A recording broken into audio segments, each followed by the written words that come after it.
ज्यातून माझ्या बळीराजाला, माझ्या कास्तकाराला, माझ्या शेतकऱ्याला पीक विमा योजना ही तर योजना इतकी चांगली आपण सरकारच्या माध्यमातून करोडो रुपये त्या ठिकाणी खर्च करतो आणि राज्यात सर्वसमावेशक विमा योजना राबवण्याचा एक क्रांतिकारी निर्णय ह्याच्या आधी कुठल्याही सरकारने तो घेतला नाही। अशा प्रकारचा हा निर्णय घेतला आणि त्यानुसार अवघ्या 1 रुपयात शेतकऱ्यांना पीक विमा काढता येतो। याचा लाभ राज्यातल्या अक्षरशः लाखो शेतकऱ्यांना होणार आहे आणि तो झाला देखील। महायुती सरकारची अत्यंत महत्त्वाकांक्षी योजना, याचा लाभ बळीराजाला स्वाभिमानाने जगण्यासाठी तसंच आत्मनिर्भर करण्यासाठी हे झालेलं आहे।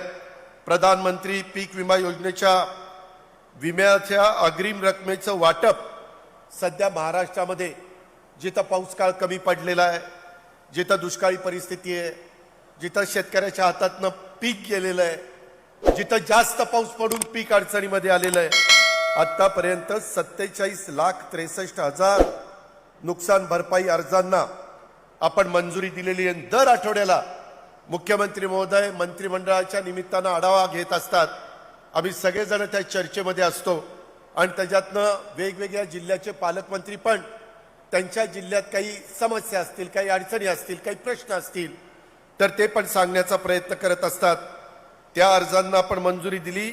1,954 कोटी रुपयाचं वाटप आपण महाराष्ट्रामध्ये विविध भागात करतोय आणि त्याच्यातले 965 कोटी रुपयाची रक्कम तर ऑलरेडी आजपर्यंत शेतकऱ्याला देण्यात आलेली उर्वरित रकमेचं देखील वाटपाचं काम त्या बाबतीमध्ये सुरू आहे।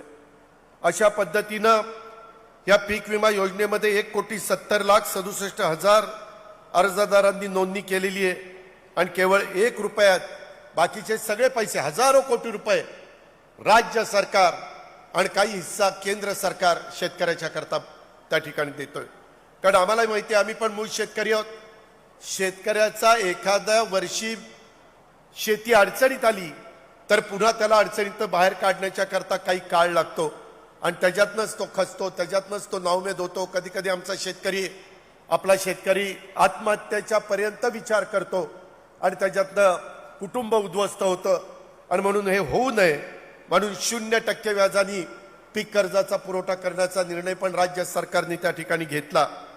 अशा पद्धतीनं जवळपास आपण मोठ्या प्रमाणावर जो हप्ता झाला त्याच्यामध्ये 8,016 कोटी रुपयाचा हप्ता आपण त्या ठिकाणी दिलेला आहे। त्याच्यातला पहिला हप्ता जवळपास 3,050 कोटीचा हा देखील देण्याचं काम झालं।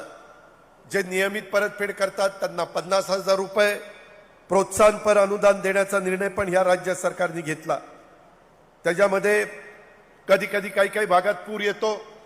मध्ये आपल्या नागपूर पण शहरामध्ये अचानक पूर आला आणि खूप जणांचं नुकसान झालं। इतरही भागामध्ये कधी कधी होतं। आपल्या भंडाऱ्याला पण त्याचा फटका बसतो आणि पुराचं पाणी घरात शिरलं